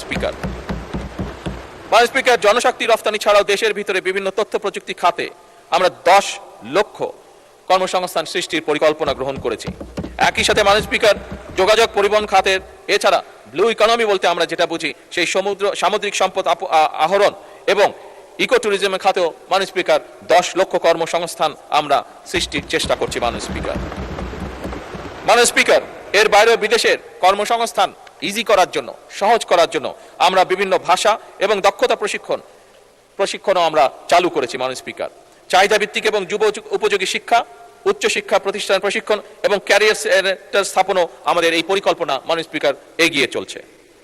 মাননীয় স্পিকার, বাজেট অধিবেশনে মাননীয় অর্থমন্ত্রী উপস্থাপন করেছেন যে কোন প্রেক্ষাপটে কি পরিস্থিতিতে আমরা বাংলাদেশের দায়িত্বভার গ্রহণ করেছি। মাননীয় স্পিকার, ঋণ নির্ভর অর্থনীতিকে আমরা পরিণত করতে চাই বিনিয়োগ নির্ভর অর্থনীতি, এবং আমাদের সরকারের যে মূল যে কটি পরিকল্পনা তার অন্যতমই হচ্ছে যে বিনিয়োগ নির্ভর থেকে অর্থনীতিকে, ঋণ নির্ভর থেকে অর্থনীতিকে আমরা বিনিয়োগ নির্ভর অর্থনীতিতে পরিণত করব, কর্মসংস্থান সৃষ্টি করব, সম্পদ তৈরিতে আমরা বিনিয়োগ নির্ভর অর্থনীতি হবে আমাদের প্রধান চালিকা শক্তি। মাননীয় স্পিকার, এবং সেই কারণেই বর্তমান সরকার সকল পরিকল্পনা এমনভাবে তৈরি করেছে যাতে ইনশাআল্লাহ 2034 সালের মধ্যে আমরা $1 ট্রিলিয়ন অর্থনীতির কাছাকাছি চলে যেতে পারি। মাননীয় স্পিকার, পরিবেশ দূষণ, জলবায়ু পরিবর্তন, বৃক্ষরোপণ কর্মসূচি দেশকে শুধুমাত্র রাজনৈতিক এবং অর্থনৈতিকভাবেই শক্তিশালী করবে না, বরং আমরা দৃঢ়ভাবে বিশ্বাস করি জলবায়ু পরিবর্তনের চ্যালেঞ্জ মোকাবেলা করে বাংলাদেশের ভূমিকে বসবাসযোগ্য করে তুলতেও বর্তমান সরকার আমরা নির্দিষ্ট কতগুলি পরিকল্পনা গ্রহণ করেছি। মাননীয় স্পিকার, আগামী 5 বছর স্বেচ্ছাশ্রম এবং সরকারি উদ্যোগে আমরা সারা দেশে 25 কোটি বৃক্ষরোপণ বা সবুজ কর্মসংস্থান সৃষ্টির কাজ আমরা হাতে নিয়েছি। মাননীয় স্পিকার, আজকের অধিবেশনের প্রথম পাঠে আমি বলেছিলাম যে আজকে সকালে আমি প্রাথমিক স্কুলের বাচ্চাদের একটি অনুষ্ঠানে যোগদান করেছিলাম। সেই অনুষ্ঠানেও সেইখানে আমি নিজে এবং অনলাইনে কানেক্টেড হয়ে বিভিন্ন বাংলাদেশের বিভিন্ন উপজেলায় সাথে স্কুলগুলোর সাথে কানেক্টেড হয়ে মাননীয় স্পিকার আজকে সকালে আমরা প্রায় 2 লক্ষ গাছের চারা আমরা রোপণ করেছি। মাননীয় স্পিকার, মাননীয় স্পিকার, যে 25 কোটি গাছ বা 25 কোটি বৃক্ষরোপণের আমরা পরিকল্পনা করেছি সেটিকে সফল করার জন্য প্রতি বছর ইনশাআল্লাহ আমরা 5 কোটি বৃক্ষ রোপণ করতে চাই, এবং এই যে বৃক্ষগুলি রোপণ করা হবে মাননীয় স্পিকার তার জন্য তো অবশ্যই চারা উৎপাদন করতে হবে, এবং এই চারা উৎপাদন করার জন্য মাননীয় স্পিকার আমরা পরিকল্পনা গ্রহণ করেছি যে 10,000 নতুন নার্সারি উদ্যোক্তারা গড়ে তোলা হবে। যেই 10,000 নার্সারি মাননীয় স্পিকার গড়ে তোলা হবে সেই 10,000 নার্সারিতে আমরা আশা করছি যে ইনশাআল্লাহ 2.5 লক্ষ মানুষের কর্মসংস্থানের ব্যবস্থা হবে এই 10,000 নার্সারিতে। মাননীয় স্পিকার, এছাড়াও ভূমি ব্যবস্থাপনা, নগর বন্দর ব্যবস্থাপনা, গ্রামীণ ও নগর অবকাঠামো উন্নয়ন, প্রযুক্তি নির্ভর শিক্ষার অগ্রাধিকার, বহুভাষা শিক্ষা, দেশের আভ্যন্তরীণ নিরাপত্তা এবং সার্বভৌমত্ব রক্ষায় সময় উপযোগী প্রতিরক্ষা কৌশল নির্ধারণ এবং এই সকল প্রত্যেকটি বিষয় কাজ এগিয়ে চলছে পর্যায়ক্রমিকভাবে। মাননীয় স্পিকার, একটু আগে মাননীয় বিরোধী দলীয় নেতা বিষয়টি উল্লেখ করেছেন। কি সেই বিষয়টি হচ্ছে অবশ্যই দুর্নীতি দমন এবং আইন শৃঙ্খলা রক্ষায় সরকারের অগ্রাধিকার। বর্তমান সরকার আইন শৃঙ্খলা রক্ষা বাহিনীকে সম্পূর্ণভাবে পেশাদার হিসাবে গড়ে তুলতে চায়। মাননীয় স্পিকার, একইভাবে মাননীয় স্পিকার, দুর্নীতির যে বিষয়টি আছে আমরা দেখেছি স্বৈরাচারের সময় কিভাবে প্রতি বছর এই দেশ থেকে $16 বিলিয়ন পাচার করে দেওয়া হয়েছে, যার ফলে বিরোধী দলীয় নেতা ওনার বক্তব্যে যে রাস্তাঘাট বা যেটারই উনি বিবরণ দিয়ে থাকুক না কেন এই সকল সমস্যাগুলো একটি অন্যতম কারণ হচ্ছে এই দুর্নীতি। মাননীয় স্পিকার, এবং এই দুর্নীতিকে যে কোনোভাবেই হোক, সেটি হাত বেঁধেই হোক, টুটি চেপেই হোক, যে কোনোভাবে নিয়ন্ত্রণ করতে বর্তমান সরকার মাননীয় স্পিকার বদ্ধপরিকর।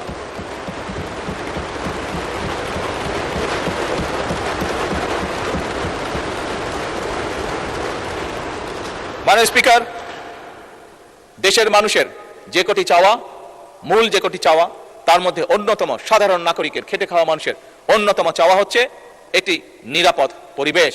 অর্থাৎ একজন কৃষক হোক, একজন শ্রমিক হোক, একজন শিক্ষক হোক, শিক্ষক হোক, ছোট ব্যবসায়ী হোক, যেমনই মানুষ হোক না কেন, প্রত্যেকটি মানুষ চায় দিন শেষে কাজ শেষ করে যখন সে বাড়িতে ফিরে যাবে তখন সে নিরাপদে যাতে যেতে পারে বাড়িতে, অথবা দিন শেষে বাড়ি গিয়ে যখন পরিবারকে নিয়ে যদি কোথাও বেড়াতে বের হয় সে যাতে নিরাপদে যেতে পারে, আবার নিরাপদে তার বাসস্থানে ফিরে আসতে পারে।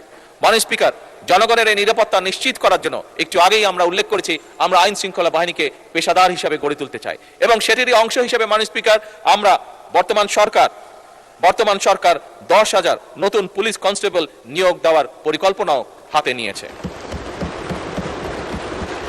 মাননীয় স্পিকার, আগেও বলেছি, আবারও আমি উল্লেখ করতে চাই, বর্তমান সরকার কোনোভাবেই কোনো প্রকার চরমপন্থা বা উগ্রবাদকে প্রশ্রয় দিবে না, এবং আমরা যেভাবে সরকারি দল এবং বিরোধী দল আমরা বিভিন্ন বিষয় এই সংসদে কোনো বিষয় হয়তো দ্বিমত করেছি, কিন্তু একই সাথে অনেক বিষয় আমরা একমত পোষণ করেছি। আমি বিশ্বাস করি দৃঢ়ভাবে যে উগ্রবাদ এবং চরমপন্থাকে যে বর্তমান সরকার প্রশ্রয় দেবে না, এই ব্যাপারে আমরা সম্পূর্ণভাবে বিরোধী দলের সহযোগিতা পাবো ইনশাআল্লাহ।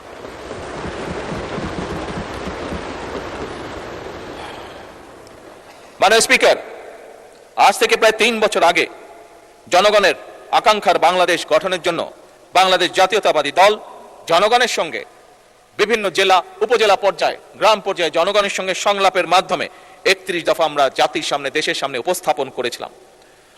মাননীয় স্পিকার, একটি রাজনৈতিক দলের সদস্য হিসাবে আমি দৃঢ়ভাবে বিশ্বাস করি বিগত নির্বাচনে এই 31 দফার ভিত্তিতে আমরা আমাদের ম্যানিফেস্টো জনগণের সামনে উপস্থাপন করেছিলাম। সেই ম্যানিফেস্টোর প্রতি জনগণ তাদের রায় দিয়েছে। মাননীয় স্পিকার, আমি মনে করি সেই 31 দফার আলোকে যে ম্যানিফেস্টো আমরা দিয়েছিলাম, অর্থাৎ সেই যে 31 দফা, সেই 31 দফার পক্ষে যখন জনগণ রায় দিয়েছে, এই 31 দফা এখন আর বিএনপির 31 দফা নয়, বরং এটি এখন সমগ্র বাংলাদেশের জনগণের 31 দফা। এবং এই 31 দফা এখন যেরকম 31 দফা এখন যেমন সমগ্র বাংলাদেশের জনগণের 31 দফা, মাননীয় স্পিকার, ঠিক একইভাবে এই পবিত্র জাতীয় সংসদের দক্ষিণ প্লাজায় আমরা নির্বাচনের আগে প্রায় সবগুলো রাজনৈতিক দল, আজ আমার দল, একই সাথে বিরোধী রাজনৈতিক দল, আমরা এই জুলাই সনদ স্বাক্ষর করেছিলাম। মাননীয় স্পিকার, আগেও বলেছি, আজও বলছি, পরিষ্কারভাবে ব্যর্থহীন ভাষায় আমি বলতে চাই, আমরা জুলাই সনদ যেটি স্বাক্ষর করেছিলাম, জুলাই সনদের স্বাক্ষরিত প্রতিটি দফা বাস্তবায়নে আমরা জনগণের কাছে দায়বদ্ধ, অঙ্গীকারবদ্ধ। মাননীয় স্পিকার,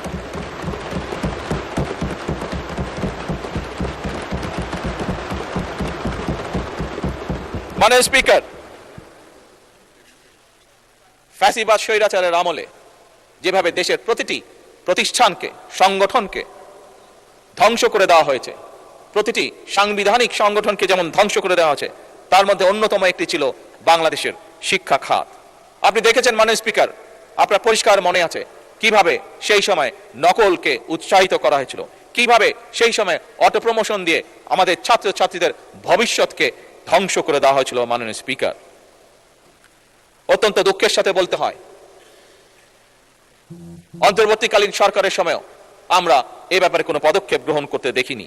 মাননীয় স্পিকার, আমাদের শিক্ষা খাতের অনেকগুলো সমস্যা রয়েছে যা ফ্যাসিবাদ স্বৈরাচারের সময় শুরু হয়েছিল, এবং পরিকল্পিতভাবেই তা করা হয়েছিল বলে একজন রাজনৈতিক কর্মী হিসাবে আমি দৃঢ়ভাবে বিশ্বাস করি। মাননীয় স্পিকার, এই সমস্যাগুলোকে অ্যাড্রেস করার জন্য যেমন প্রাথমিক সহ সকল পর্যায়ের শিক্ষকদের প্রশিক্ষণ, সঠিকভাবে ভালো প্রশিক্ষণ দেওয়ার জন্য, একইভাবে বিভিন্ন বিতর্কিত বিষয়গুলো সিলেবাসগুলোকে ধীরে ধীরে সরিয়ে আনা, একইভাবে শিক্ষার বিভিন্ন উপকরণ নিশ্চিত করা, এই সকল বিষয়গুলোকে আমরা প্রাধান্য দিতে চাই। মাননীয় স্পিকার, এবং এই কারণেই আপনি দেখেছেন মাননীয় স্পিকার, এবার বাজেটে বর্তমান সরকার শিক্ষা খাতে সবচেয়ে বেশি বরাদ্দ রেখেছে। এবং মাননীয় স্পিকার, আমরা দেখেছি পৃথিবীতে যে কটি দেশ উন্নতি করেছে প্রত্যেকেই তারা শিক্ষা খাতে সকল সময় বরাদ্দ বেশি রেখেছে। মাননীয় স্পিকার, ইজিপ্ট, সেখানে একটি বিশ্ববিদ্যালয়ে লেখা আছে, যদি কোনো জাতিকে ধ্বংস করতে হয় তাহলে তার শিক্ষা ব্যবস্থাকে ধ্বংস করে দাও। মাননীয় স্পিকার, আমার কেন জানি মনে হয় এই বাক্যটিকে ফ্যাসিবাদ স্বৈরাচার মনে প্রাণে গ্রহণ করেছিল কাউকে খুশি করার জন্য। মাননীয় স্পিকার, কোন একটি বিশেষ গোষ্ঠী, কোন একটি বিশেষ দেশকে খুশি করার জন্য তারা এই নীতিটি গ্রহণ করেছিল। মাননীয় স্পিকার, বর্তমান সরকার সম্পূর্ণভাবে এটির বিরোধী এবং দেশের ভবিষ্যৎ প্রজন্মকে সঠিকভাবে শিক্ষা দেওয়ার জন্য, দেশের ভবিষ্যৎ প্রজন্মকে ভালো শিক্ষার নিশ্চয়তা দেওয়ার জন্য, দেশের ভবিষ্যৎ প্রজন্মকে যারা গড়ে তুলবেন সেই সকল শিক্ষকদেরকে সুন্দরভাবে সঠিক ভালো ট্রেনিং দেওয়ার জন্য সকল উদ্যোগ বর্তমান সরকার গ্রহণ করেছে। মাননীয় স্পিকার, এই কার্যক্রম যাতে আমরা সঠিকভাবে চালিয়ে যেতে পারি সেজন্য মাননীয় স্পিকার আমরা যে পরিকল্পনা গ্রহণ করছি, আগামী 5 বছরে ইনশাল্লাহ বাজেটের শতকরা 5% আমরা শিক্ষা খাতে পর্যায়ক্রমিকভাবে বরাদ্দ করব, জিডিপির 5%। মাননীয় স্পিকার, মাননীয় স্পিকার, আমরা যে যতই বলি না কেন, ছোটবেলায় একটি লেখা পড়েছিলাম বইয়ের মধ্যে, স্বাস্থ্যই হচ্ছে সকল সুখের মূল। যদি স্বাস্থ্য কারো নষ্ট হয়ে যায়, তাকে যা কিছুই দেওয়া হোক না কেন, কোনো কিছু ভালো খাবার দেওয়া হোক, ভালো পোশাক দেওয়া হোক, ভালো জায়গায় ঘুরতে নিয়ে যাওয়া হোক, কোনো কিছুই সে উপভোগ করতে পারবে না। মাননীয় স্পিকার, আমরা অতীতের শিক্ষা ব্যবস্থার যে করুণ চিত্র সংক্ষেপে আপনার সামনে তুলে ধরেছিলাম। মাননীয় স্পিকার, একইভাবে স্বৈরাচার ফ্যাসিবাদ স্বৈরাচারের সময় স্বাস্থ্য খাতকেও সম্পূর্ণভাবে ধ্বংস করে দেওয়া হয়েছিল। মাননীয় স্পিকার, বলতে দ্বিধা নেই, আমার স্ত্রী যেহেতু একজন চিকিৎসক, আমার আশেপাশে যে কোনোভাবেই হোক, সে কারণেই হোক, বহু চিকিৎসক আমার আশেপাশে আছেন, আমার পরিবারের মধ্যেই হোক, পরিবারের আশেপাশে হোক, সবার থেকে যে ধারণাটা আমি পেয়েছি মাননীয় স্পিকার, বলতে দ্বিধা নেই যে স্বৈরাচার ফ্যাসিবাদী স্বৈরাচার সরকার বাংলাদেশের চিকিৎসা ব্যবস্থাকে অন্য কারো হাতে মনে হয় তুলে দিয়েছিল। একটি বিশেষ দেশকে সুবিধার জন্য ধ্বংস করে দেওয়া হয়েছিল আমাদের চিকিৎসা ব্যবস্থা।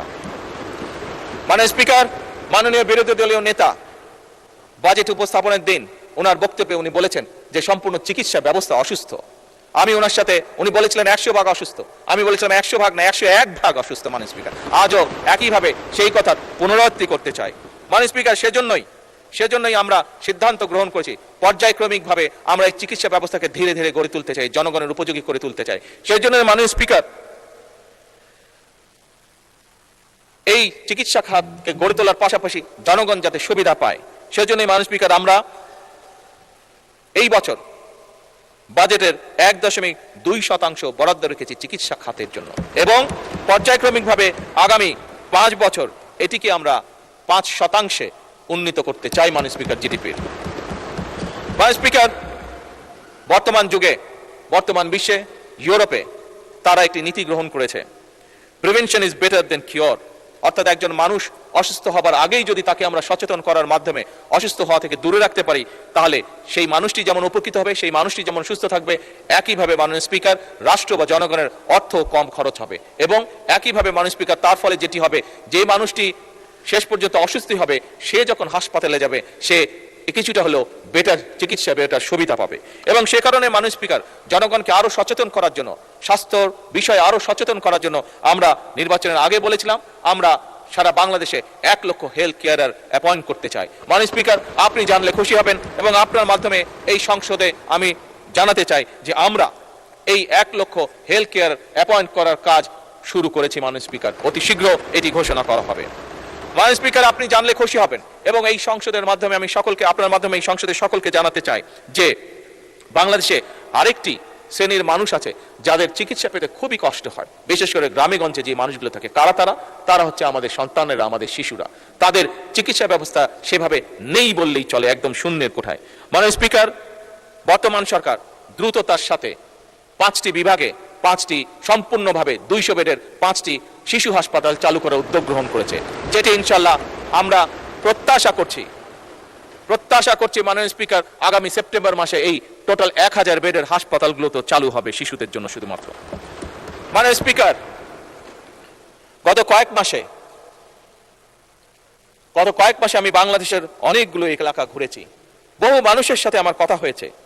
মাননীয় স্পিকার, ফ্যাসিবাদের আমলে, স্বৈরাচারের আমলে শুধু উন্নয়নের কথা শুনতাম, কিন্তু যখন মাননীয় স্পিকার আমি দেশের বিভিন্ন অঞ্চলে গিয়েছি, বহু মানুষের সাথে, সাধারণ মানুষের সাথে কথা বলেছি, যখন তাদের এলাকা সম্পর্কে জেনেছি, তখন মাননীয় স্পিকার সেই ফ্যাসিবাদের উন্নয়নের সেই গল্প এবং বাস্তবতার মধ্যে কোনোই মিল পাইনি। মাননীয় স্পিকার, এবং মাননীয় স্পিকার,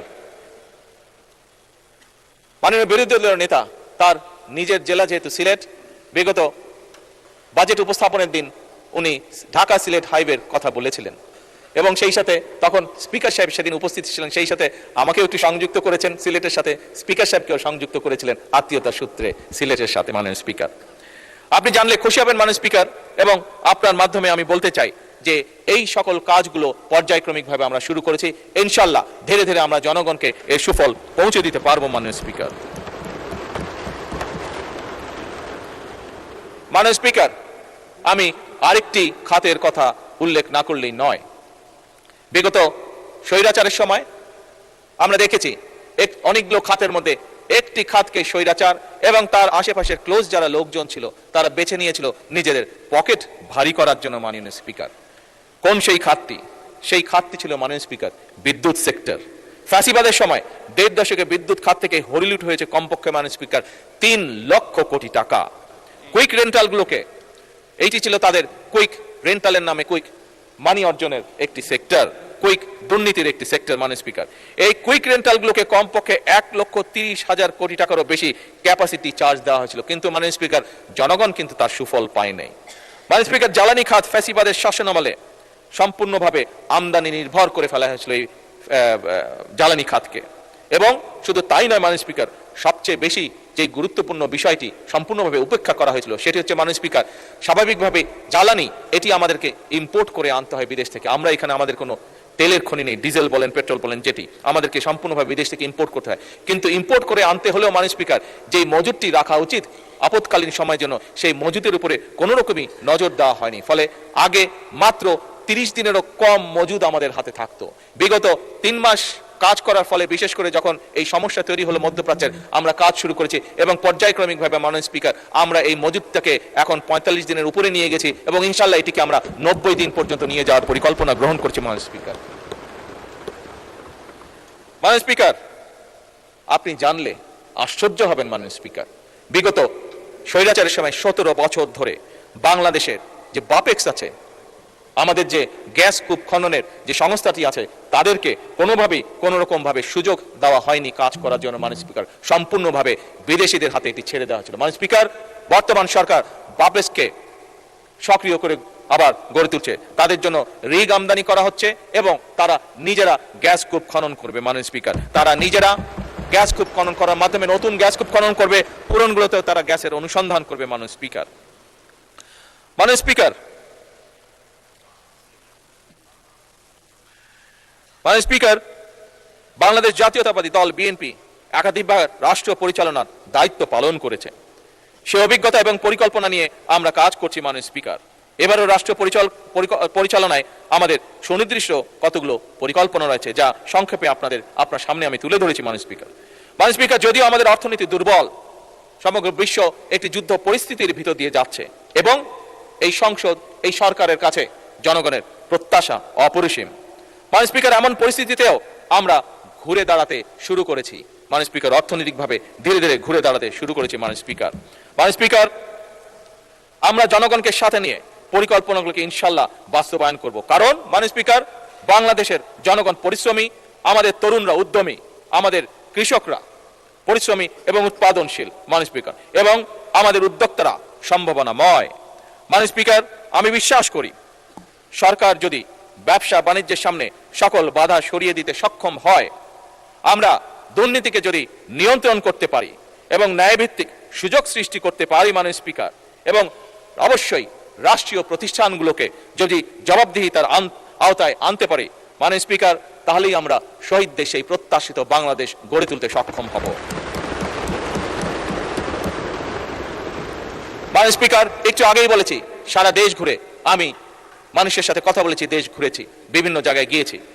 ঘুরে আসার পরে মাননীয় স্পিকার, মানুষের মধ্যে আমি যে উৎসাহ, যে উদ্দীপনা, যে আগুন দেখেছি, যে উদ্যম দেখেছি মাননীয় স্পিকার, একজন নাগরিক হিসেবে মাননীয় স্পিকার আমি কনফিডেন্ট, এবং সেই কনফিডেন্ট বলেই আজকে আমার সেই বিষয়টি আমি এই সংসদের সাথে শেয়ার করলাম মাননীয় স্পিকার। মাননীয় স্পিকার,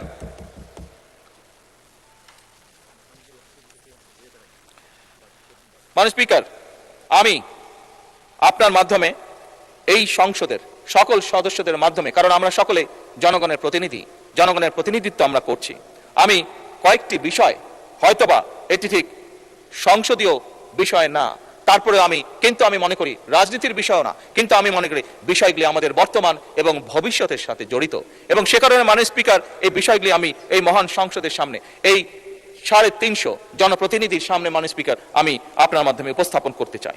মাননীয় স্পিকার, দুর্নীতি, দুঃশাসন, স্বৈরাচার, ফ্যাসিবাদের কবলে পড়ে শুধু রাজনীতি অর্থনীতি নয়, বরং আমাদের ধর্মীয়, খুব সম্ভবত মাননীয় বিরোধী দলীয় নেতা ওনার বক্তব্যে বিষয়টি উপস্থাপন করেছেন, ওনার সাথে একসাথে আমি উপস্থাপন করতে চাই। আমাদের ধর্মীয়, সামাজিক, সংস্কৃতি এবং পারিবারিক মূল্যবোধের মনে হয় অবক্ষয় ঘটেছে কিছু। মাননীয় স্পিকার, আমাদের এই মূল্যবোধকে ফিরিয়ে আনতে হবে, যে কোনো ভাবেই হোক না কেন। পারিবারিক যে মূল্যবোধ সেটিকেও আমাদের ফিরিয়ে আনা অত্যন্ত জরুরি। মাননীয় স্পিকার, মাননীয় স্পিকার, একটি ছোট্ট ছড়া আমিও ছোটবেলায় পড়েছি, আপনিও পড়েছেন, আমার বিশ্বাস অধিকাংশ বিরোধী দলীয় নেতাও পড়েছেন, আমি মনে করি, দৃঢ়ভাবে বিশ্বাস করি অনেক সংসদ সদস্যই পড়েছেন সেটি। কি সেটি ছড়াটি? সকালে উঠি আমি মনে মনে বলি, সারাদিন আমি যেন ভালো হয়ে চলি। মাননীয় স্পিকার, আমাদের এই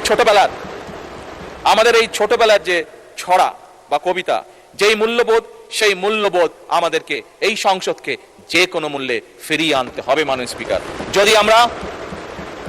যদি আমরা এই দেশকে গঠন করতে চাই, তাহলে অবশ্যই এই সকল মূল্যবোধ আমাদেরকে ফিরিয়ে আনতে হবে। এক্ষেত্রে মাননীয় স্পিকার, আমি প্রতিটি পরিবার যার যার দায়িত্ব পালন করবে বলে দৃঢ়ভাবে বিশ্বাস করি, এবং এই দায়িত্বটা যাতে প্রত্যেকটি পরিবার পালন করতে পারে, যাতে করে। মাননীয়, আপনার মাধ্যমে মাননীয় সকল সংসদ সদস্যকে আমি অনুরোধ করব, এই ব্যাপারে যদি আপনারা যার যার এলাকায় মানবিক দায়িত্ব গ্রহণ করেন, তাহলে আমরা আমাদের কাঙ্ক্ষিত বাংলাদেশকে ফিরিয়ে আনতে পারবো। মাননীয় স্পিকার, আপনার মাধ্যমে আমি আরেকটি বিষয় জনগণের দৃষ্টি আকর্ষণ করতে চাই। মাননীয় স্পিকার, মাননীয়, আমি জানি না কিভাবে মিলে গেল, মাননীয় বিরোধী দলীয় নেতা তার একটু আগে যে বক্তব্য উপস্থাপন করেছেন সেখানে উনিও এই বিষয়টি উল্লেখ করেছেন। মাননীয় স্পিকার, আসুন মাননীয় স্পিকার, আপনার মাধ্যমে সকল সংসদ সদস্য আমরা আমাদের জনগণকে উদ্বুদ্ধ করি, আমরা যেন যত্র তত্র ময়লা আবর্জনা না ফেলি। এটি আমরা যদি প্রত্যেকে বাংলাদেশের 300 এলাকায় 300 জন সংসদ সদস্য, এবং আমার বোনেরাও যে 50 জন আমাদের এখানে নারী সংসদ সদস্য আছেন, সেই বোনেরাও যদি স্ব এলাকায় আমরা দায়িত্ব গ্রহণ করি, তাহলে অবশ্যই আমরা এই অবস্থার পরিবর্তন ঘটাতে পারবো। মাননীয় speaker, plastic bag, polythene bag কিংবা বোতল যেখানে যেতেই থাকুক না কেন, সেটি যাতে আমরা মানুষকে সেই সচেতনতা দিতে পারি, সেটি যাতে যেখানে সেখানে ফেলা না হয়। মাননীয় স্পিকার, ছোট্ট এই বিষয়গুলো সংসদে বলার কারণ হলো, বিষয়গুলি ছোট হলেও বিষয়গুলি আমাদের জনজীবনে এর প্রভাব অপরিসীম, বর্তমান এবং ভবিষ্যতের জন্য। মাননীয় স্পিকার, আমরা চাই, নিশ্চয়ই আমরা চাই, প্রত্যেকটি মানুষ আমরা চাই, প্রত্যেকটি সংসদ সদস্য আমরা চাই একটি পরিচ্ছন্ন এবং স্বাস্থ্যকর বাংলাদেশ গড়ে তুলতে। মাননীয় স্পিকার, আমি একটু পরেই মাগরিবের আজান হয়ে যাবে, আমি আমার বক্তব্যকে সংক্ষেপ করে নিয়ে আসতে চাই। মাননীয় স্পিকার, আমি এই বাজেট অধিবেশন চলাকালীন সময় যারা নিয়ম শৃঙ্খলা রক্ষার দায়িত্ব পালন করেছেন, সার্জেন্ট অ্যাট আর্মস, সংসদের সকল পর্যায়ের কর্মকর্তা কর্মচারী, সকলকে আমি আন্তরিকভাবে ধন্যবাদ জানাতে চাই। মাননীয় স্পিকার, এবার আমি আরেকটি বিষয়ের উপরে দৃষ্টি আনতে চাই, এটিও আমি বিরোধী দলের সম্মানিত নেতার সাথে একমত হয়ে বলতে চাই। সেটি হলো, এই সংসদে এবং প্রধানমন্ত্রী কার্যালয়ের কয়েকজন ব্যক্তি যারা কাজ করেছেন, বাজেট অধিবেশন চলাকালীন সময় বিভিন্ন দায়িত্ব পালন করেছেন, তাদেরকে এই সময়ের মধ্যে যে প্রাপ্য ভাতা সংসদের রীতি অনুযায়ী সেটি দেওয়ার আহ্বান আমি জানাতে চাই মাননীয় বিরোধী দলের নেতার সাথে। মাননীয় স্পিকার, আমি আপনার মাধ্যমে দেশবাসীকে আশ্বস্ত করতে চাই, বর্তমান সরকার জনগণের সরকার, বর্তমান সরকার জনগণের কাছে দায়বদ্ধ সরকার। আমরা জনগণের আকাঙ্ক্ষাকে ধারণ করি, আমরা জনগণের আকাঙ্ক্ষাকে সম্মান করি। জনগণের জীবন এবং সম্পদ সুরক্ষা সরকারের পবিত্র আমানত বলে আমরা দৃঢ়ভাবে বিশ্বাস করি। মাননীয় স্পিকার, আমরা এমন একটি বাংলাদেশ গড়ে তুলতে চাই যেখানে রাষ্ট্র এবং সরকার হবে জনগণের কাছে জবাবদিহিমূলক। মাননীয় স্পিকার, অর্থনীতি হবে অন্তর্ভুক্তিমূলক এবং সর্বোপরি নাগরিকের জীবন হবে নিরাপদ, মর্যাদাপূর্ণ এবং সম্ভাবনাময়। মাননীয় স্পিকার, ত্রয়োদশ জাতীয় সংসদের চলতি দ্বিতীয় অধিবেশন গত 7ই জুন 2026 তারিখে শুরু হয়ে 1 মাস 9 দিন পর আজ সমাপ্ত হতে যাচ্ছে। গত 11 জুন 2026 তারিখে মাননীয় অর্থমন্ত্রী সংসদে 2026-27 অর্থ বছরের বাজেট উপস্থাপন করেছেন। বাজেটের প্রথম এই সংসদের প্রথম বাজেট উপস্থাপন করেছেন। বাজেটের উপর সরকারি এবং বিরোধী দলের 316 জন সংসদ সদস্য প্রায় 48 ঘন্টা 51 মিনিট আলোচনা করেছেন। এই অধিবেশনে আমি যদি সঠিক বলে থাকি 11টি বিল পাস সহ প্রধানমন্ত্রীর প্রশ্ন এবং অন্যান্য মাননীয় মন্ত্রীদের প্রশ্ন জিজ্ঞাসা উত্তর আলোচিত এবং টেবিলে উপস্থাপিত হয়েছে।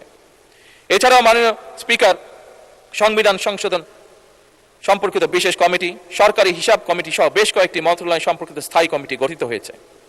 অধিবেশন চলাকালে সংসদ সচিবালয় কর্মকর্তা ও কর্মচারীগণ দিনরাত সরকারি ছুটি সহ ছুটির দিনেও এমনকি অক্লান্ত পরিশ্রম করে মঞ্জুরি দাবি ছাঁটাই প্রস্তাব বাজেট পাস 68 বিধিতে সংক্ষিপ্ত আলোচনা 147 বিধিতে সাধারণ আলোচনা এবং সংসদীয় বিভিন্ন কার্যক্রম পরিচালনা সহ অধিবেশন সুষ্ঠুভাবে সমাপ্তিতে সহায়তা করেছেন।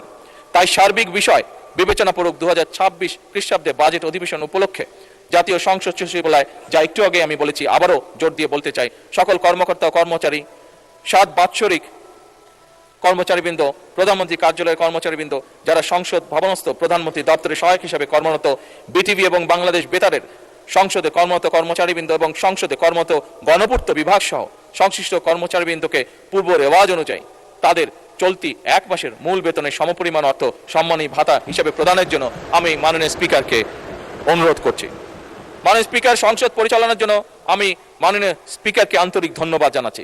আমি ধন্যবাদ জানাচ্ছি মাননীয় ডেপুটি স্পিকারকে, মাননীয় চিফ হুইপ সহ হুইপবৃন্দ, মন্ত্রিসভার মাননীয় সদস্যবৃন্দ এবং সকল মাননীয় সংসদ সদস্যকেও আন্তরিক ধন্যবাদ। আমি মাননীয় বিরোধী দলীয় নেতা, বিরোধী দলীয় উপনেতা এবং বিরোধী দলের চিফ হুইপ সহ বিরোধী দলের সকল সংসদ সদস্যকেও জানাই আন্তরিক ধন্যবাদ। আমি ধন্যবাদ জানাচ্ছি সভাপতি মণ্ডলীর মাননীয় সদস্যবৃন্দকে, আন্তরিক ধন্যবাদ জানাই সংসদ সচিবালয়ে সচিব সহ কর্মকর্তা ও কর্মচারীবৃন্দকে, সরকারের বিভিন্ন মন্ত্রণালয়, বিভাগ এবং দপ্তরের কর্মকর্তা ও কর্মচারীবৃন্দকে আরও ধন্যবাদ জানাই চিকিৎসক, পুলিশ, ফায়ার সার্ভিস, গণপূর্ত, বিদ্যুৎ ও টেলিফোন বিভাগ সহ নিরাপত্তা বাহিনী সহ সকল সেবাকারী প্রতিষ্ঠানের ব্যক্তিবর্গকে। অবশ্যই সাংবাদিক ভাইরা এর থেকে বাদ যাবে না, ধন্যবাদ তাদেরও প্রাপ্য। মাননীয় স্পিকার, শেষ করার আগে একটি কথা বলতে চাই।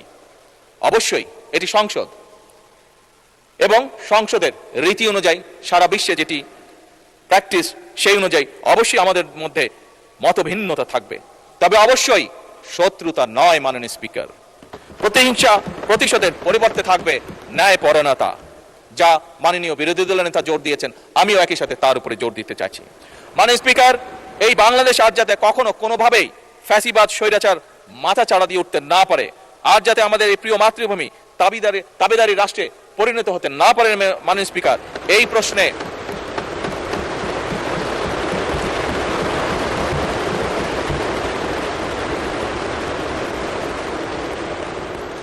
মাননীয় স্পিকার, আমরা অর্থাৎ সংসদে বিরোধী দল এবং সরকারি দল, আমি দৃঢ়ভাবে আমরা বিশ্বাস করতে চাই আমাদের মধ্যে রয়েছে জাতীয় ঐক্য এবং যে কোনো মূল্যে এই জাতীয় ঐক্য অটুট এবং বজায় থাকবে ইনশাআল্লাহ। মাননীয় স্পিকার, মাননীয় স্পিকার, আপনাকে আন্তরিক ধন্যবাদ আমাকে আমার বক্তব্য উপস্থাপন করতে দেওয়ার জন্য। আল্লাহ হাফেজ। বাংলাদেশ জিন্দাবাদ। ধন্যবাদ মাননীয় প্রধানমন্ত্রী আপনাকেও। মাননীয় সদস্যবৃন্দ, ত্রয়োদশ জাতীয় সংসদের দ্বিতীয় অধিবেশন সফলভাবে সম্পন্ন হওয়ায় মাননীয় বিরোধী দলের নেতার প্রস্তাব এবং মাননীয় সংসদ নেতা ও প্রধানমন্ত্রীর সদয় সম্মতির প্রেক্ষিতে সংসদীয় রেওয়াজ অনুযায়ী জাতীয় সংসদ সচিবালয় এবং সংশ্লিষ্ট দপ্তরসমূহের কর্মকর্তা কর্মচারীদের সম্মানী ভাতা প্রদানের বিষয়টি আমি সাদরে গ্রহণ করছি। পরিশেষে মহান আল্লাহ তাআলার নিকট প্রার্থনা করি, তিনি যেন আমাদের এই প্রিয় মাতৃভূমি বাংলাদেশকে শান্তি, সমৃদ্ধি ও কল্যাণে সমৃদ্ধ করেন এবং আমাদের সকলকে জনগণের কল্যাণে নিষ্ঠার সঙ্গে দায়িত্ব পালনের তৌফিক দান করেন। আমি এখন ত্রয়োদশ জাতীয় সংসদের দ্বিতীয় অধিবেশনের সমাপ্তি সংক্রান্ত মহামান্য রাষ্ট্রপতির আদেশ পাঠ করছি। গণপ্রজাতন্ত্রী বাংলাদেশের সংবিধানের 72 অনুচ্ছেদের 1 দফায় প্রদত্ত ক্ষমতা বলে আমি গণপ্রজাতন্ত্রী বাংলাদেশের রাষ্ট্রপতি মোহাম্মদ শাহাবুদ্দিন ত্রয়োদশ জাতীয় সংসদের চলতি দ্বিতীয় 2026 খ্রিস্টাব্দের বাজেট অধিবেশন 1433 বঙ্গাব্দের 31 আষাঢ় মোতাবেক 2026 খ্রিস্টাব্দের 15 জুলাই বুধবার বৈঠক শেষে সমাপ্ত ঘোষণা করছি। মোহাম্মদ শাহাবুদ্দিন, রাষ্ট্রপতি, গণপ্রজাতন্ত্রী বাংলাদেশ সরকার। ধন্যবাদ মাননীয় সংসদ নেতা, বিরোধী দলের নেতা এবং সমস্ত সংসদ সদস্যদেরকে। আল্লাহ হাফেজ। বাংলাদেশ জিন্দাবাদ। আসসালামু আলাইকুম।